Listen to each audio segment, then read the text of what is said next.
네, 안녕하십니까. 저는 고려대학교의 산부인과 교수 홍순철이라고 합니다. 저는 대한민국의 교수입니다. 제가 말씀드릴 부분들은 낙태 여성의 건강 문제와 예방이란 주제로 말씀을 드리도록 하겠습니다. 제 소개를 먼저 좀 잠깐 드리도록 하겠습니다. 저는 이제 고려대학교라는 대학을 졸업하고 거기서 석사 박사를 마쳤습니다. 캐나다 토론토 대학에서 마더 리스크 프로그램이라는 교환 교수로서 연수를 했습니다. 현재는 산부인과 고려대학교 교수로 재직 중입니다. 이 캐나다 토론토 마더 리스크 프로그램은 임신 중에 약물을 복용한 많은 산모분들이 전화 상담을 해옵니다. 직원분들이 약 50분 정도 있는데 하루에도 수백 통의 전화가 옵니다. 캐나다는 땅이 넓다 보니까 임신 중에 우울증으로 약물을 복용하시는 분들이 상당히 많은 것 같습니다. 우울증 상담, 우울증 약이라든가 기타 다양한 약에 노출되신 분들이 아기가 괜찮은지 상담하러 전화가 옵니다.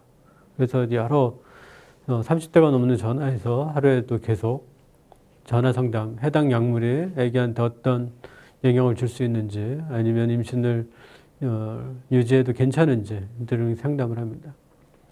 제가 캐나다의 그 마더리스크라는 프로그램을 1년 동안 있으면서 태아에 대한 낙태를 권하는 경우는 두 가지를 봤습니다. 하나는 그 말은 무슨 말이냐면 그 1년 동안에 모든 대부분의 경우에는 낙태를 권하지 않는, 캐나다는 낙태가 합법임에도 불구하고 낙태하지 않는 국가라는 걸 알 수 있었습니다. 하나는 수두에 감염된 임산부였고 하나는 아큐탄이라는 해당 약을 임신 기관영성기 때 복용한 여성 2명의 여성에 대해서는 낙태를 2가지 경우를 제외하고는 나머지 모든 경우에 낙태를 권하지 않는 것을 확인할 수가 있습니다. 한국에 돌아와서 벌써 연수를 한 지 10여 년이 흘렀습니다. 그 사이에 한국에서도 같이 연구하는 그룹하고 아큐탄에 대한 연구를 한 바가 있고 한데, 보고된 바에 의하면 기관영성기 때가 아닌 그 전에 아큐탄, 수정 전에 아큐탄 약을 복용한 여성의 경우에도 임신을 유지한 여성들의 대부분의 아기들은 건강했다는 보고를 한국에서도 보고한 바가 있습니다. 그만큼 사실은 이제 약물에 대한 두려움들이 있지만 약물로 인해서 태아경의 위험들은 대부분의 경우에 증가하지 않는다라는 것을 알 수가 있습니다.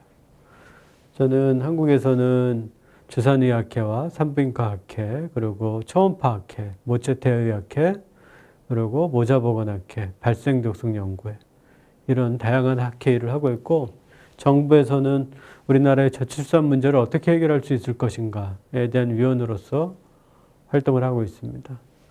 혹시 나중에 궁금하신 점이 있거나 하면 이 메일 주소로 메일을 주시면 영어로 써서 보내주시면 제가 영어로 답변 드리도록 하겠습니다.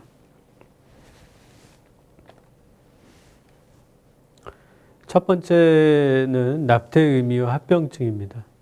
사실은 낙태가 아티피셜 어버션이 뭔가? 사실 그거보다 그 전에 먼저 우리가 어떻게 하면은 다양한 위험한 상황들이 있습니다. 임신을 유지하기 어려운 상황들이 있습니다. 제가 생각나는 몇 가지 경우들이 있는데 그 얘기를 먼저 좀 해드리고 싶습니다. 어떤 한 분이 산부인과에 옵니다. 이분은 30에 결혼을 하시고 나이 30세에 결혼을 하시고 나이 40이 돼서 자궁의 혹이 너무 커져서 이제는 자궁적 출소를 하려고 입원을 합니다. 물론 이제 10년 동안 임신을 시도했었는데 임신이 안 됐죠. 저희 고려대학교 산부인과에서는 자궁 수술하기 전날, 모든 부인과 수술하기 전날 초음파를 한번 봅니다. 혹의 크기라든가 위치라든가 기타 다양한 정보를 얻기 위해서 수술 직전에 초음파를 한번 보는데, 놀랍게도 내일 수술할 이제 큰 자궁 근종이 있는 여성인데 초음파를 보니까 자궁 끝부분에서 아기 심장박동이 벌착 뛰는 게 확인됩니다. 이제 수술하는 의사는 종양 전문 의사입니다. 하지만 당황스럽죠. 이제 내일이면 자궁을 다 제거하려고 입원했는데 본인이 고위험 임산부 전문가는 아니지만 이 상황을 어떻게 해야 될까. 그래서 저는 이제 고위험 임산부 전문이니까 저에게 의뢰를 합니다. 제가 고위험 임산부 전문이긴 하지만 이렇게 큰 자궁, 근종은 또 그리고 임신이 된 상태는 저도 경험이 많지 않습니다. 그렇기 때문에 하지만 과거의 한국의 문화였다라면 그냥 자궁적출술을 했을 겁니다. 원래 예정됐던 대로 자궁적출술을 했을 텐데 제가 환자분하고 상담을 많이 했어요. 일단은 임신을 유지해보자. 경과는 나도 모르겠다. 어떻게 우리가 임신 중에 자궁 근종은 약 3분의 1 정도에서는 커지기도 합니다. 또 3분의 1 정도에서는 얌전히 그대로 있고 3분의 1 정도에서는 줄어들기도 합니다. 지금은 임신이 유지되는 동안 자궁 근종이 어떻게 바뀔지 모른다. 그렇지만 일단 어쨌든 공간이 사실은 많지 않죠. 대부분의 공간을 근종이 큰 혹이 차지하고 있었기 때문에. 하지만 경과가 어떻게 될지 모르지만 한번 유지해보자.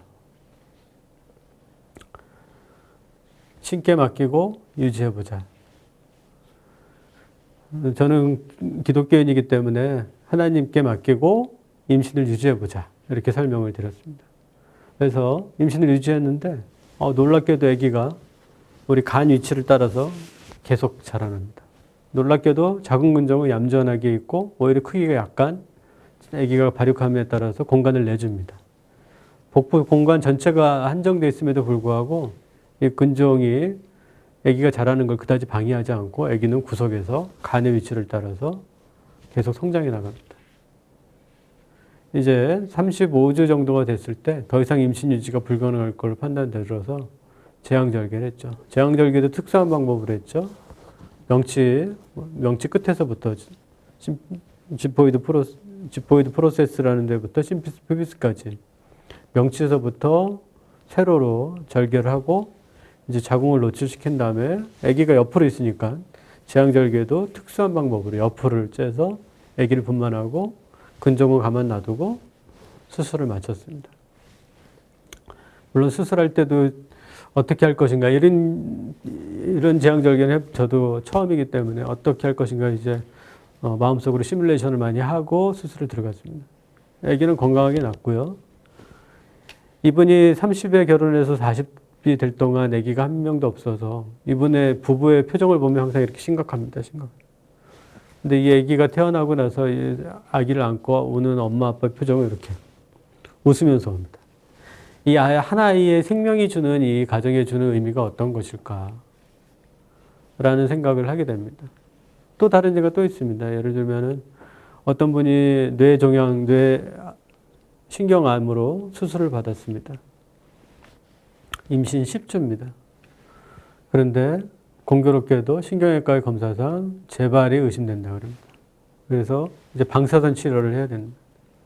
방사선 치료를 하면은 방사선 치료 상당히 많은 양의 방사선을 조사해야 되니 이제 신경외과에서 산부인과 의뢰가 오는 거죠. 아기를 유산 낙태시켜 주십시오. 이제 사실 라디에이션은 우리가 생각할 때는 한 5라드 정도까지는 안전하다고 합니다. 5라드라는 거는 우리가 CT를 한 2번 정도, 골반에 CT를 2번 정도 찍을 때 나타나는 용량입니다. 그래서 머리에는 방사선을 얼마를 쬐 겁니까? 했더니 5,000라드를 쬐 거랍니다. 머리에 5,000라드의 방사선 치료를 해야 된다고 합니다. 그런데 다행스러운 건 우리가 CT를 머리에다 찍을 때는 아주 소량의 방사선이 노출됩니다. 만약에 배를 안 가리고 찍었을 때.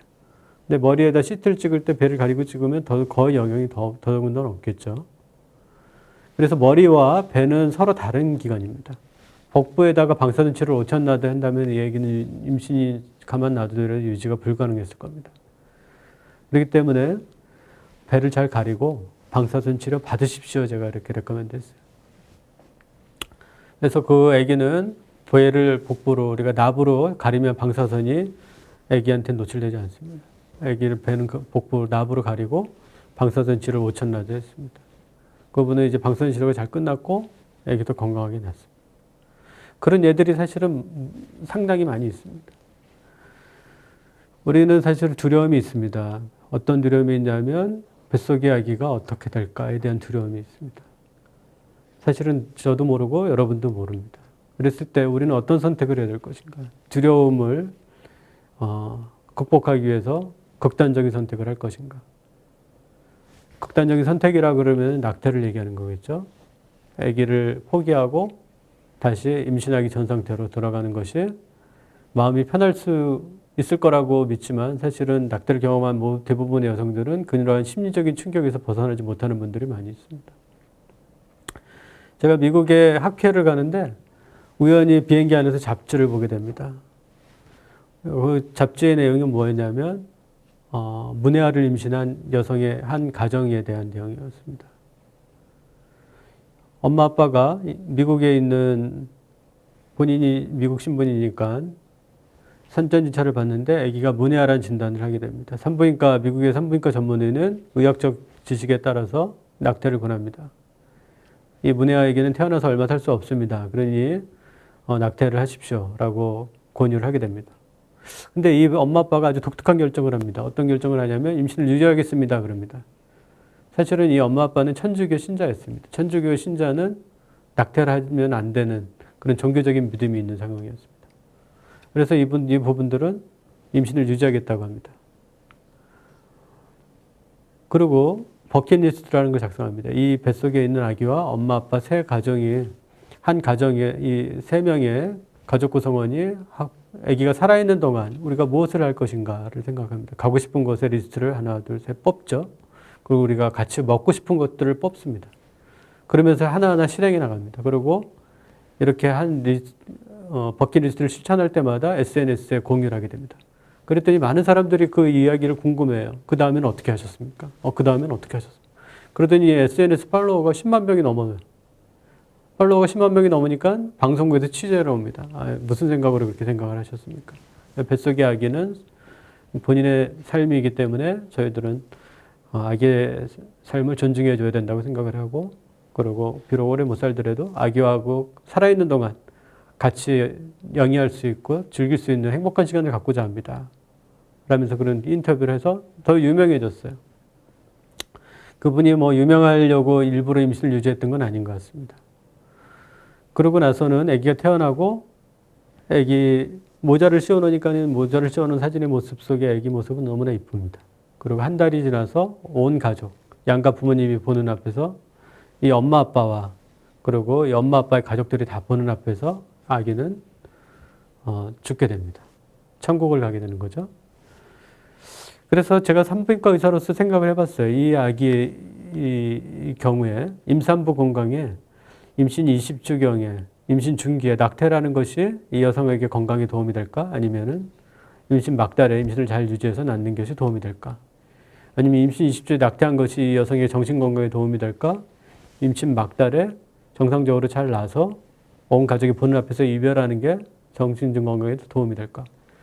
산부인과 의사로서 생각해 보니까 저도 똑같은 당시의 생각은 뭐였냐면 임신 20주에 문해하니까 오래 못 사니까 어차피 낙태를 해야 되지 않겠느냐라는 생각을 갖고 있었던 제가 그 내용을 보고는 이분들의 삶의 방식을 보고는 충격을 받습니다.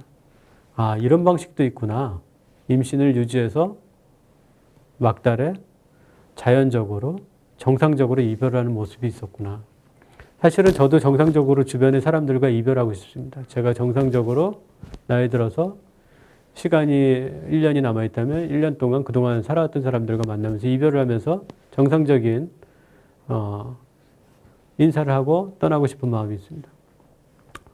그래서 산부인과 의사로서 생각을 해보니까 이 여성은 임신 20주에 낙태하는 것과 임신 후반기에 낙태하는 것에 건강에 어떤 것이 도움이 될까? 그러니까 임신 20주에 낙태하는 게 훨씬 건강에 안 좋습니다. 전문가적인 의견. 임신 막달에 자연적으로 분만을 하고 그리고 심리적으로는 어떨까? 임신 20주에 낙태를 했을 때 이 엄마가 느끼는 심리적인 죄책감, 부담감 아니면 임신 막달에 정상적으로 낳고 온 가족이 보는 앞에서 이렇게 건강한 이별을 하는 것과 이 여성이 느끼는 심리적인 부담감은 어떨까? 후자가 훨씬 성숙하다. 저는 이 젊은 부부의, 저거보다 나이가 어린 이 젊은 부부의 성숙한 판단에 사실은 충격을 받았습니다. 그리고 의학적으로 되돌이켜 생각을 해보니 이분들의 판단이 훨씬 육체적으로나 정신건강에도 더 도움이 된다는 것을 느낄 수가 있었어요. 제 생각이 조금 바뀐 거죠. 낙태는 전 세계적으로 약 1년에 약 2억 명이 2억 1천만 명이 임신되는데 그중 40%가 계획하지 않은 임신이고 4,600만 명이 1년에 인공유산을 합니다. 약 22%가 유산하는 걸로 되어 있죠. 전 세계 산모 사망의 약 8%가 유산과 관련된 것으로 보고되고 있어요. 상당히 많은 분들이 유산은 그냥 간단하게 임신을 종결하는 것으로 생각하지만 많은 산모분들이 낙태 후에 사망으로 이어지는 분들도 있다는 거죠. 그리고 생각보다 많은 20%가 넘는 아기들이 세상의 빛을 못 보고 사망을 하게 되죠. 이거는 남아선호 사상에 대한, 그리고 남아선호와 낙태에 대한 겁니다. 전국적으로, 전 세계적으로 보면 남아를 선호하는 비율이 색깔로 나타나게 됩니다. 이 하얗게 보이는 색깔이 남성의 비율이 높은 거죠. 그리고 그 다음에 아제르바이잔은 어디 있죠? 이쪽에 있습니다. 아, 남아를 되게 선호하는구나. 남자아이들을 선호하는구나. 한국도 이럴 때가 있었습니다. 한국도 남자아이를 선호하고 여자아이면은 낙태를 하는 그런 시기가 있었습니다. 그 당시에는 한국엔 제사 문화가 있었습니다. 남자아이가 부모의 제사를 지내고 또 남자아이가 부모를 봉양하는 시대가 있었습니다. 주로 농경사회였고 물론 이후 다른 산업구조에서도 그런 문화가 남아있는 경우가 있지만 지금은 한국 사회는 소가족 사회입니다. 엄마 아빠와 아기가 살고 결혼하면 부모와 분리하는 게 보편적인 한국 사회의 문화입니다. 그리고 그 당시처럼 제사를 지내는 문화도 많이 줄어들었습니다. 사회가 현대화되면서 그런 문화가 많이 좀 사라졌죠. 당시에는 조선시대 그리고 한국 과거 시대에는 그렇게 아들을 낳으면 그 아들이 부모를 봉양하고 또 그 부모가 죽으면 나의 제사를 지내준다라는 문화 때문에 아들을 낳고 싶어 했습니다. 그러면 아들을 낳으면 노후가 보장되고 또 그 아이가 내가 죽은 이후에도 나의 제사를 지내주는 그 아들을 꼭 낳아야 되겠다. 라는 문화가 있었기 때문에 딸을 낳으면 별로 안 좋아했어요. 근데 지금은 한국 사회는 바뀌었습니다. 근데 전 세계에서 보니까 아직도 남아 선호 사상이 남아있는 나라들이 아직도 있는 것 같아요. 이게 한국입니다. 한국의 남아의 비율입니다.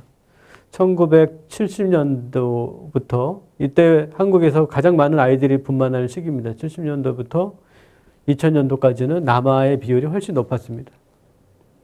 이 말은 무슨 말이냐면 인공적으로 여하다 그러면은 일부 아기들이 세상의 빛을 보지 못하고 낙태되었다는 겁니다. 그래서 이 80년대부터 남아의 아이들이 증가하고 여아에 비해서 비율이 훨씬 높았던 거죠. 거꾸로 얘기하면 여자아이들이 낙태됐던 것을 알 수가 있습니다. 그렇지만 이제는 정상으로 되고 오히려 남자의 비율이 줄어듭니다. 이거는 뭐 자연적인 현상인 거고 현재는 여자아이라고 해서 낙태하지 않습니다. 지금의 한국의 문화는 어떤 분야면 임산부 분들께 인터뷰를 해보면 아이가 여자였으면 좋겠습니까? 남자였으면 좋겠습니까? 하면은 여자였으면 더 좋겠다는 거예요. 왜냐하면 여자아이는 태어나서 엄마하고 계속 친구처럼 지내거든요. 계속 친구처럼. 남자아이는 말이 적어요. 엄마 아빠랑 많은 대화가 있지 않아요. 묵뚝뚝하거든요. 그래서 요즘에 젊은 부부들은 뱃속의 아기가 여자아이였으면 좋겠습니다라고 얘기하는 거예요. 그렇다고 해서 남자아이를 낙태하지는 않아요. 이제는 남자, 여자에 따라서 낙태하는 문화는 지금 한국에서는 사라졌습니다. 옛날처럼 남자가 부모님을 봉양하고 또 죽으면 제사 지내는 그런 문화도 지금 많이 사라져 있는 상태입니다. 사회적인 문화가 바뀌면서 남자 선호 사상이 줄어들었어요. 거꾸로 무슨 말이냐면 여자아이라고 해서 낙태하는 문화는 시간이 지나면서 대부분의 국가, 사회가 발전함에 따라 사라지는 문화입니다. 그렇기 때문에 뱃속의 아기가 여자아이라고 해서 낙태를 권하는 문화는 시간이 지나면 사라지겠지만 지금도 의식이 있는 여러분이라면 지금 이 강의를 듣고 있는 분이라면 그런 문화를 개선하기 위한 노력을 빨리 더 사회문화적으로 솔선수범해서 그런 문화운동을 일으켜야 되지 않겠는가라는 생각을 해봅니다. 한국의 모습이었습니다. 남성 위주의 사회였고 남성이 사회적 경제 주도권을 갖고 있었습니다. 당시에는 주로 농업이었기 때문에 더더군다나 그러고 남성한테 재산을 물려주고 왜냐하면 남성이 부모를 봉양해야 되는 그런 사회적 풍습이 있었기 때문에 그랬습니다. 당시에는 농경사회였고 그리고 제사 문화가 있었습니다. 이런 여러 종합적인 사회문화 환경이 남아를 선호하는 사상으로 남아있었습니다. 그렇지만 이제 산업구조가 바뀌면서 여성의 사회 진출이 활발해지고 전문 여성이 교사, 변호사, 아니면은 일반 전문 직종으로, 아니면 의사로, 의료진으로, 이런 여성들의 경제적 능력이 상승하면서, 그리고 가족 규모가 소규모하면서 남아 여아 선호 사상은 사라집니다. 꼭 특별히 남아라고, 특별히 여아라고 선호하는 사상은 사라지고 한 생명으로서, 새로운 가족 멤버로서 받아들이는 문화가 자리 잡게 되죠.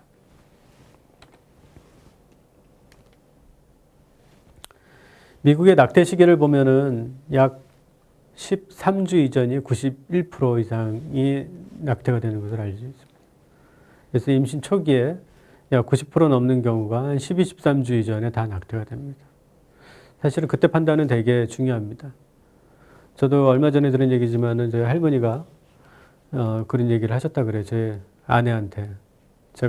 저는 저 아내한테 그런 얘기를 들은 바가 없었는데 갑자기 그런 얘기를 하더라고요.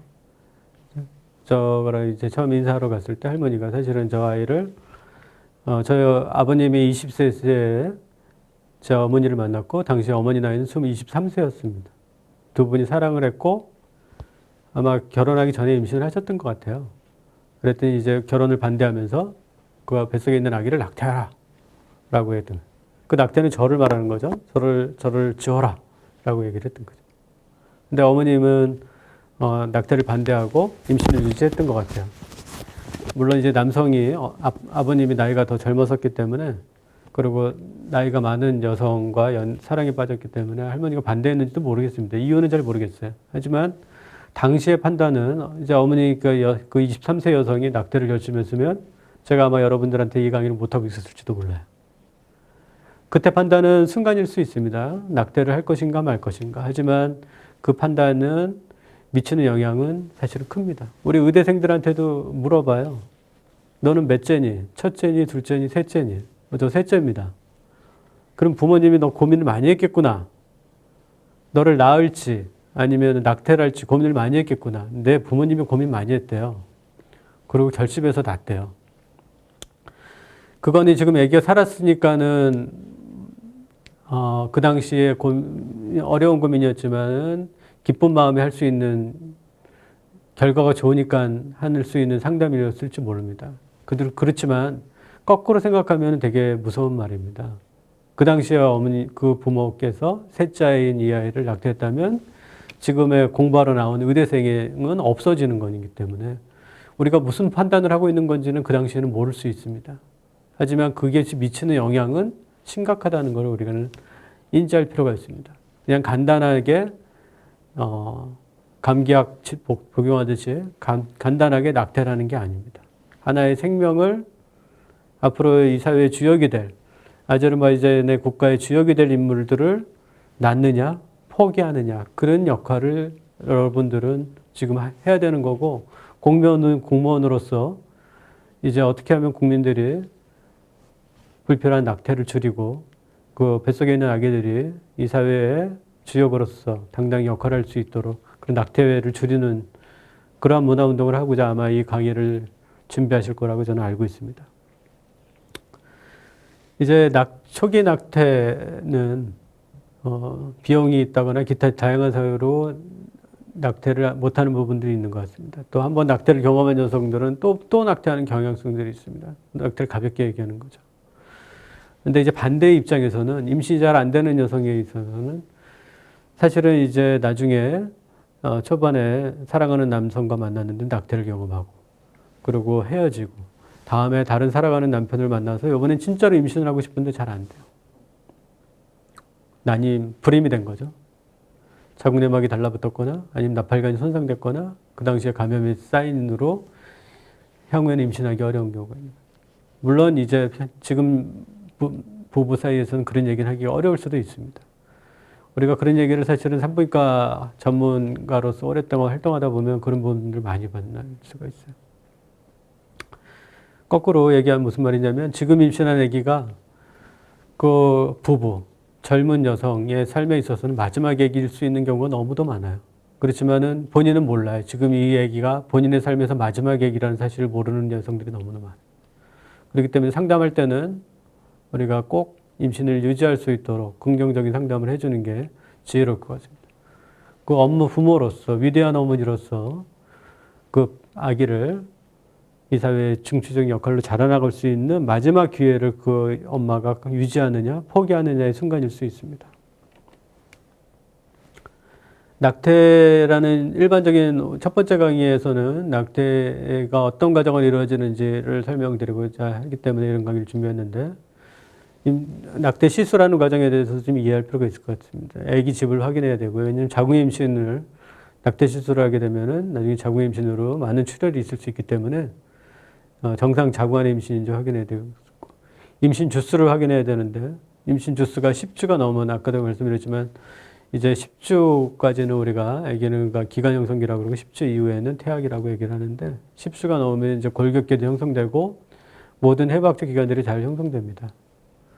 그래서 사실은 이제 낙태 방법에 대해서 이런 임신 10주 전과 10주 이후에 낙태 방법은 달라지게 됩니다. 과거 제왕절개한 여성의 경우에는 자궁 파열의 우려가 있을 수 있고요. 또 자궁 전문가적인 전문가가 아니라면 자궁이 파열된 손상의 자궁 천공의 가능성도 있을 수가 있습니다. 낙태 시술하게 되면 출혈이나 감염, 그리고 난임, 불임증 같은 합병증이 생길 수가 있다는 것을 꼭 해당 부모가 이해를 해야 되겠습니다. 낙태 방법에 대해서는 사실은 뭐 약물적인 방법 또는 수술적인 방법 이런 방법들이 있을 겁니다. 약물적인 방법은 미페프로스톤이라는 약과 미소프로스톨이라는 약입니다. 미페프로스톤이라는 약들은 많은 분들이 과용하는 경향성들이 있어요. 병원의 도움 없이 혼자 약물을 복용해서 낙태를 생각하시는 여성들이 있어요. 한국에서도 얼마 전에 뉴스에 났어요. 아마 병원의 도움 없이, 전문가 도움 없이 임신 중기에 이런 미페프로스톤과 미소프로스톨 약물을 사용하고 아기가 갑자기 나오니까 놀래갖고 변기에다가 살아있는 아기를 사망케 한 얘기가 있습니다. 비극이죠. 살아있는 아기를 사망하게 되면 우리 대한민국에서도 그건 살인에 해당됩니다. 그렇기 때문에 엄마도 비극이고 죽은 아기는 더 비극이고 그러한 일이 최근에 기사로 나온 경우도 있습니다. 이렇게 약물은 간단한 건 아닙니다. 미페프로스톤이라는 건 자궁의 착상을 방해하는 약입니다. 착상이 유지되기 위해서는 프로게스테론이라는 호르몬이 분비되는데 그 호르몬이 작용하지 못하게끔 하는 약이 미페프로스톤입니다. 미소프로스톨이라는 약은 강력한 자궁 수축기입니다. 유산이나 조산, 아기가 밖으로 밀어나오게끔 강력하게 자궁이 수축하게끔 하는 약이 이런 미소프로스톨입니다. 아, 그럼 약만 복용하면 자연적으로 낙태가 되겠구나. 그 이후에 오랜 기간 치료를 하게 됩니다.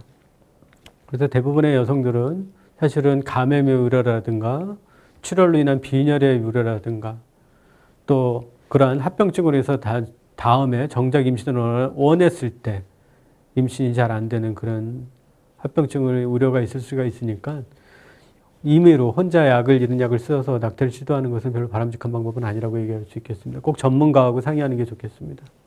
그 다음은 이제 외과적 수술 방법이 두 가지가 있지만 DNC 아니면은 백큐 아스피레이션 그리고 DNE, 딜러테이션 앤 이베큐에이션 이런 방법들이 있습니다.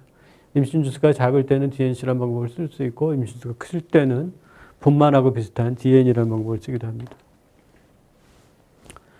RU486이라는 미페프로스톤 약물입니다. 그래서 1980년도에 개발된 약제고 프로게스테론 수용체의 작용을 차단하는 프로게스테론이라는 호르몬이 나와야 아기 착상이 유지됩니다. 근데 우리 한국에서도 일부 여성들이 그냥 임의로 약을 구입해서 큰 사회적인 문제가 되고 있습니다.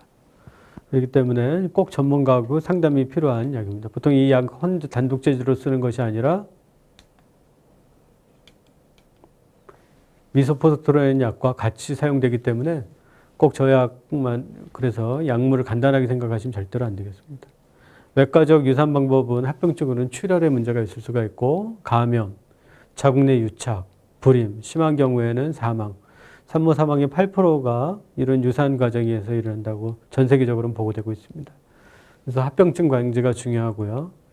또 적절한 수술 전의 처치, 판단이 중요하고 그리고 가능하면 불필요한 낙태를 피하는 것이 첫 번째로 해야 될 일이겠습니다. 그리고 낙태 시술 직후에 출혈 여부를 관찰하고 4, 5일이 되는 발열 등이 있지 않은지 그런 합병증이 생기지 않은지를 잘 봐야 되겠습니다. 자궁경부 확대술에 대한 겁니다. 위에 기구를 넣고 보면 이제 자궁경부가 보이고요. 자궁경부가 닫혀있기 때문에 낙태 시술할 때는 이런 기구를 사용해서 자궁경부를 제대하는 과정을 거치게 됩니다. 좀 더 아기가 임신 초기에 흡입 낙태를 할 때의 모습이죠. 이 음압이 걸려있는 기계를 통해서 자궁 안의 내용물들을 제거하는 방법인데 사실은 아기 입장에서는 고통스러운 과정이죠. 낙태 합병증은 앞에서도 말씀드린 것처럼 초기에는 출혈의 문제 아니면 재수술의 문제 같은 있을 수 있고 나중에는 감염의 문제 또는 자궁 내 유착의 문제 심한 경우에는 난임의 문제가 있을 수 있습니다. 아까 미소프로스톨이라는 약을 설명드렸지만 이 미소프로스톨은 강력한 자궁수축제입니다.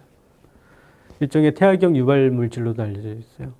강력한 자궁수축을 하다 보니까 임신 7주, 8주에 이런 미소프로스톨로 자연 낙태를 시도했던 분들 중에 아기가 임신이 유지돼서 태어난 아기 일부를 봤더니 안면, 우리 페이셜 러브라 그럽니다. 크레니얼 러브 7번, 7번째 안면신경이 마비돼서 안면신경 우리가 웃을 수 있는 표정을 나타낼 수 있는 신경입니다. 그런데 이제 임신 7주, 8주 때 강력한 자궁수축이 있다 보니까 이 안면신경이 발달해야 되는데 신경이 발달하지 못해서 평생 웃을 수 없는 메비우스 신드롬이라는 부작용을 만들어내기도 합니다. 물론 이제 메비우스 신드롬이 있다 그래서 생활생활 불가능한 건 아닙니다. 다만 자연스럽게 웃지 못하니까 생활에 불편함이 있겠죠. 그만큼 아기한테 손상을 줄 정도의 강력한 자궁수축을 유발한다는 거죠. 낙태의 후유증은 심리적인 후유증도 큽니다. 신체적 후유증, 심리적 후유증. 또 이러한 임신 낙태를 반복하는 과정에 클라미디아 감염이 있으면 아예 다음엔 난임으로 이어지는 경우도 있습니다. 또 임신이 웬만큼 진행된 상태에서 낙태를 한 경우에는 전치태반으로 이어지는 경우도 있습니다. 낙태는 가능하면 피하는 것이 지혜롭겠습니다. 낙태를 안 함으로써 산모의 건강, 심리 상태를 지키고 뱃속의 태아, 미래 사회의 주인공들을 지킬 수 있는 아제르바이잔의 정부의 역할과 공무원 여러분들의 역할, 또 그리고 이 강의를 듣는 모든 분들의 역할을 기대합니다. 한 명의 생명이 많은 결과를 바꿀 수가 있습니다. 제가 의료진으로서의 저의 삶의 목표는 한 가지가 있습니다. 한 가지 목표가 뭐냐면 10명의 생명을 내가 아니면 죽을 애기들을 살리자. 아니면 제가 아니면 죽을 생명을 10명만 살리자 이런 목표가 있습니다. 물론 제가 치료하는 환자들이 뭐 저 때문에 살았다 이렇게 생각은 하지는 않습니다. 다른 병원, 다른 의사를 가도 대부분의 생명들은 똑같은 치료를 받을 겁니다. 그럼에도 불구하고 제가 아니면 죽을 수밖에 없는 생명을 딱 10명만 살리자라는 목표를 갖고 있어요. 여러분들도 거기에 참여할 수 있어요. 뱃속의 아기를 한 명 살리고 그 아기가 나중에 10명, 100명을 살릴 겁니다. 더욱더 성숙하고 더 발전하는 그리고 뱃속의 미래 생명을 책임짐으로써 더욱더 발전하는 아제르바이잔을 기대합니다. 네, 감사합니다.